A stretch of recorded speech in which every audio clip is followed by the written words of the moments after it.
पहले पद में हमने देखा कि गोस्वामी तुलसीदास जी ने भगवान श्री राम के चरणों में अपनी अनन्य भक्ति को प्रदर्शित किया था, अनन्य भक्ति को दिखाने का प्रयास किया था, उसका उल्लेख किया था। और ये जो दूसरा पद है, अपने मन के, अपने विचारों के, अपने अवगुणों को प्रभु श्री राम के समक्ष प्रदर्शित कर रहे हैं। जो उनके अंदर बुराइयां हैं, जो उनके अंदर अवगुण हैं, उससे मुक्त होने की कामना कर रहे हैं। प्रभु से, अपने आराध्य देव श्री रामचंद्र जी से यह प्रार्थना करते हैं कि जो मेरे अंदर अवगुण हैं, जो अज्ञान है, उससे मुझे मुक्ति दिलाइए। मैं ऐसी आशा करता हूँ। वो कहते क्या हैं? ऐसी मूढ़ताया मन की, ऐसी मूढ़ताया मन की।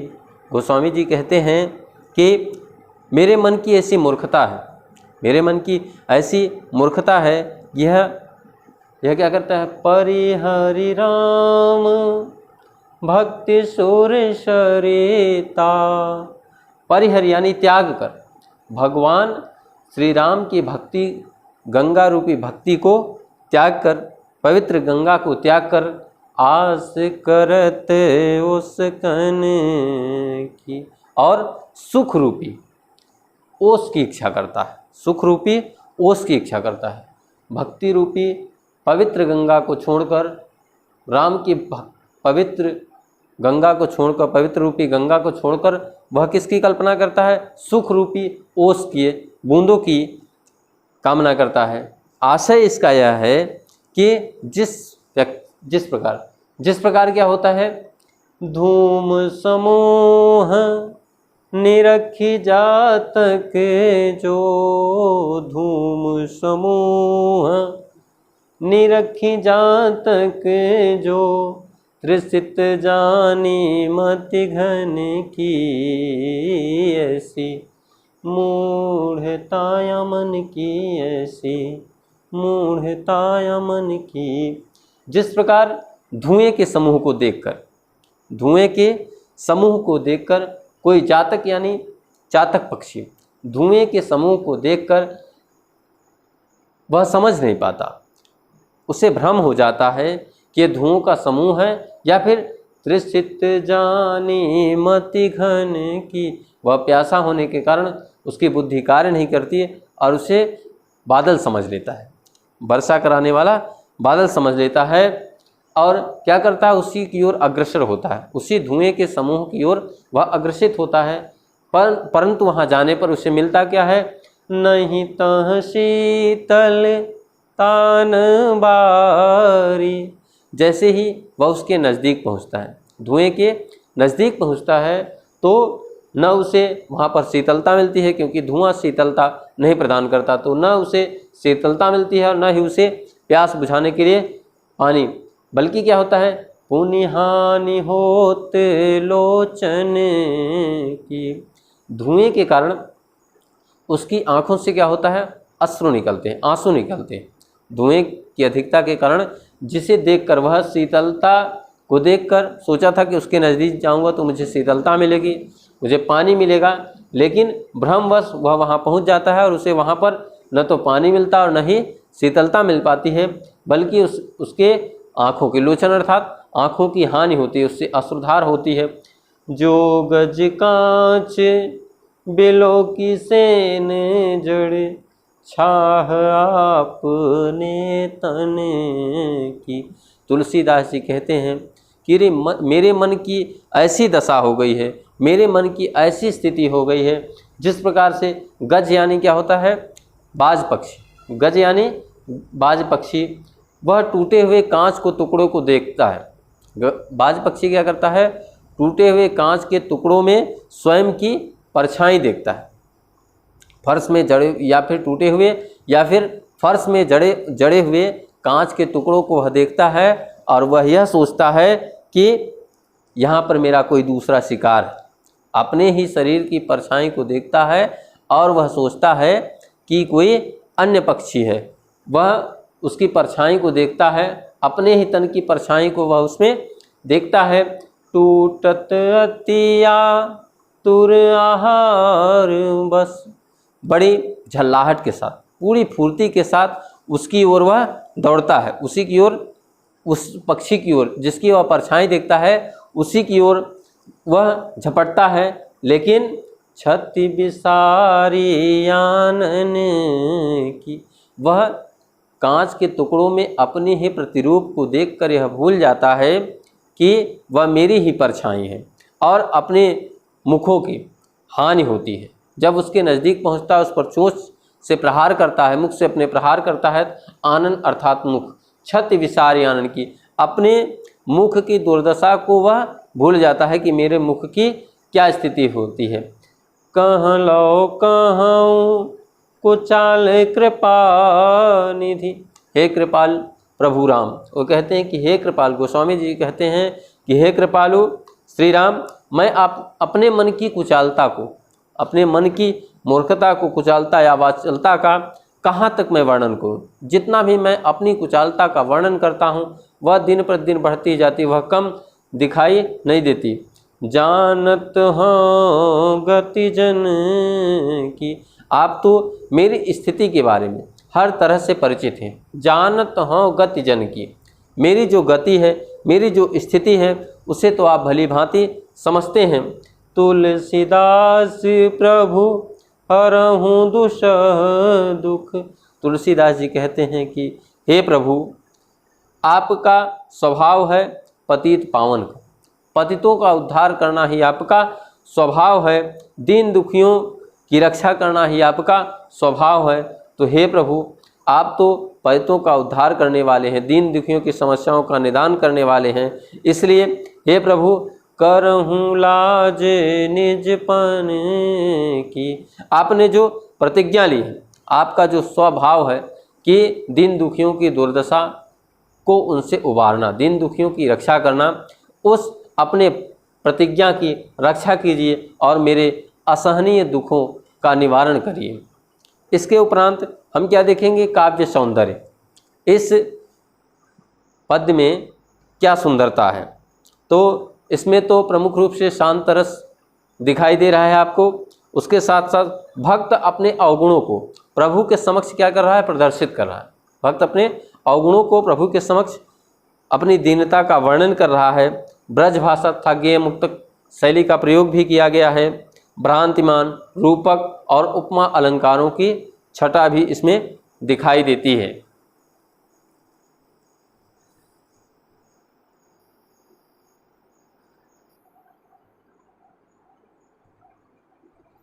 देखिए, हमने इसके पूर्व के जो पद थे उसमें देखा कि गोस्वामी तुलसीदास जी ने अपने अवगुणों को प्रभु के समक्ष समर्पित किया था। और जो ये अगला पद है, अब लो नशानी अब न नशे हों, इसमें यदि प्रसंग की बात की जाए तो प्रसंग में हम सभी क्या लिखते हैं कि इसमें जो निहित बातें हैं, जो इसमें समाहित बातें हैं, उसका निचोड़ के इसमें कवि अथवा लेखक या रचनाकार इसमें क्या कह रहा है। तो यह जो प्रस्तुत पद है, इसमें तुलसीदास जी ने अपने जीवन में जो जीवन उनका बीत चुका है उसमें जो उन्होंने किया, तो विगत जीवन के पश्चाताप का इसमें वर्णन किया। अपने विगत, तुलसीदास ने अपने विगत जीवन के प्रति पश्चाताप का भाव व्यक्त किया है और अब उन्हें विवेक की प्राप्ति हो गई, ज्ञान की प्राप्ति हो गई है और उन्होंने दृढ़ निश्चय किया है, यह संकल्प किया है कि मैं आगे भी अच्छे कार्य पर चलूँगा। इसके पूर्व मैंने जो कार्य किया वो सब सही नहीं थे, बीते हुए जीवन में जो कार्य थे वह सही नहीं थे, लेकिन अब मुझे ज्ञान की प्राप्ति हो गई है तो मैं क्या करूँगा, अच्छे मार्ग पर, प्रभु के मार्ग पर, प्रभु के चरणों की प्राप्ति जिस मार्ग पर हो उस मार्ग पर चलने के लिए दृढ़ संकल्पित हो रहा हूँ। तो कहते क्या हैं गोस्वामी जी कि अब लो नसानी अब न नसई हो, अब लो नसानी अब न नसई हो। हे नाथ, मेरी अब तक की आयु व्यर्थ में ही नष्ट हो गई। मेरी जो आयु थी, अब तक की जो आयु थी वह व्यर्थ में ही क्या हो गई, नष्ट हो गई। मैं उसका कोई सदुपयोग नहीं कर पाया। मैं अपने जीवन की जो आयु बीत गई है उसका सही से सदुपयोग नहीं कर पाया हूँ। राम कृपा भव निशासिरानी। अब प्रभु की कृपा से जो मेरा बीता हुआ जीवन था, जो आयु शेष बची हुई है, मैं उसे नष्ट नहीं होने दूंगा। मैं उसे नष्ट अब लव नसानी, अब तक जो बिगड़ गया, जो नष्ट हो गया, अब वह आगे नहीं होगा, वह आगे नष्ट नहीं होगा। लेकिन जब जो आयु शेष बची हुई है, मैं उसे नष्ट नहीं होने दूंगा। उसका मैं क्या करूँगा? सदुपयोग करूँगा राम की कृपा से। राम की कृपा से भव निशासिनानी।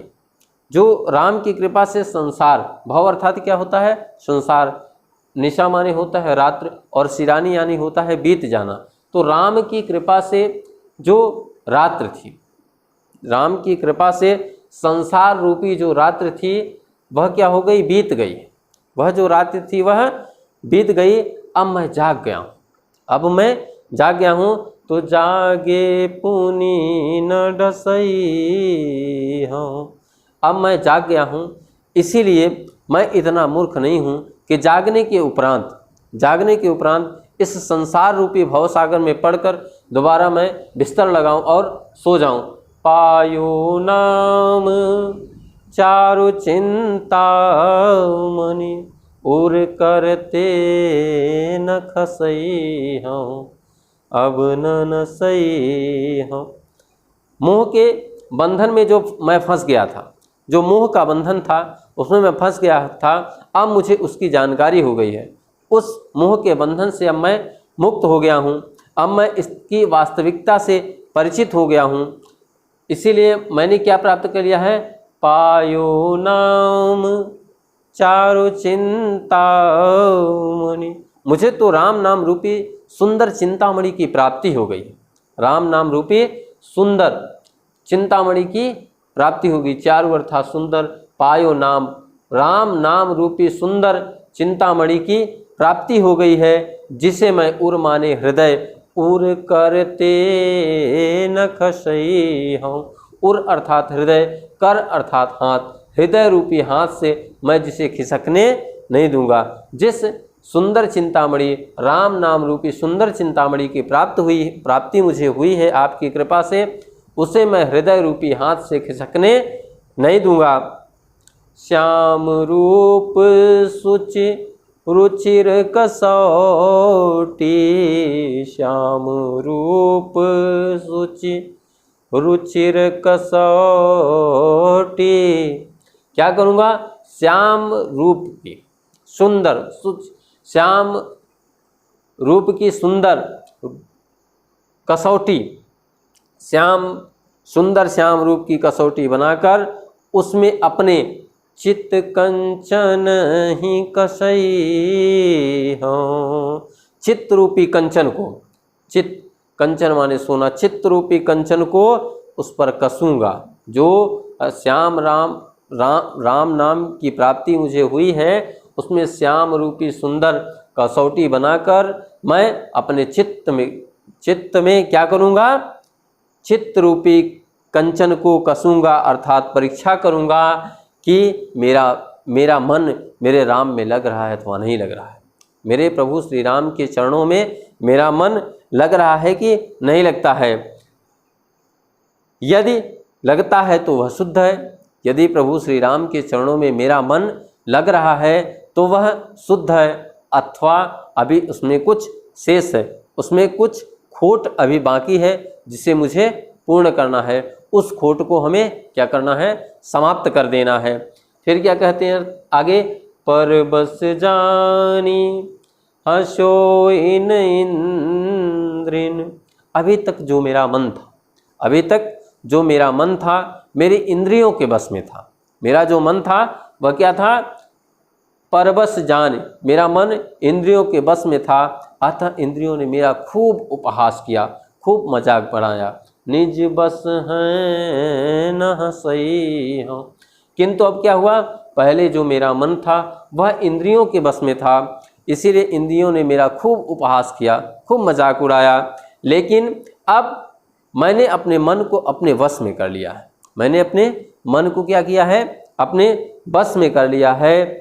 इसलिए मैं इंद्रियों को अब हंसने का अवसर ही प्रदान नहीं करूँगा। जब इंद्रियां मेरे बस में हो गई हैं तो उन्हें हंसने का अवसर ही नहीं प्राप्त होगा। मन मधुकर पन कै तुलसी, मैंने दृढ़ निश्चय कर लिया है। मैंने क्या किया है? दृढ़ निश्चय कर लिया है कि मन रूपी भ्रमर को, मधुकर यानी भ्रमर, भंवरे को, तुलसीदास जी कहते हैं कि मैंने अपने मन रूपी भ्रमर को रघुपति पद अर्थात भगवान श्री राम के चरण कमलों में क्या करूँगा? बसाऊँगा। मुझे पूर्ण विश्वास है कि मेरा मन अब चंचलता को त्याग कर प्रभु श्री राम के चरणों की ओर लगेगा, प्रभु श्री राम की वंदना करेगा, उनके ही चरणों में से सर्वस्व सुख प्राप्त होगा, इसीलिए वह उनके ही चरणों में लग जाएगा। यह हुई इसकी व्याख्या। इसके उपरांत आता है काव्य की सुंदरता, कि गोस्वामी जी ने काव्य की सुंदरता में हम देखते हैं इसमें क्या अच्छा है। तो यहाँ तुलसीदास जी ने क्या किया है? मानव को यह बतलाया है कि अज्ञानता को छोड़कर सुपथ पर, अच्छे रास्ते पर चलने का मार्ग दिखलाया है। दूसरा है शांत रस। इसमें स्पष्ट रूप से झलक रहा है कि शांत रस की प्रधानता है। भाषा अलंकारिक गुणों से परिपूर्ण है। इसके साथ ही रूपक अलंकार का भी इसमें प्रयोग किया गया है, ब्रज भाषा का प्रयोग है और पद्यांशों में प्रसाद गुण भी देखने को मिल रहा है। इस प्रकार से तुलसीदास जी द्वारा विरचित विनय के पद, पहला जो भाग था वह यहाँ से समाप्त होता है।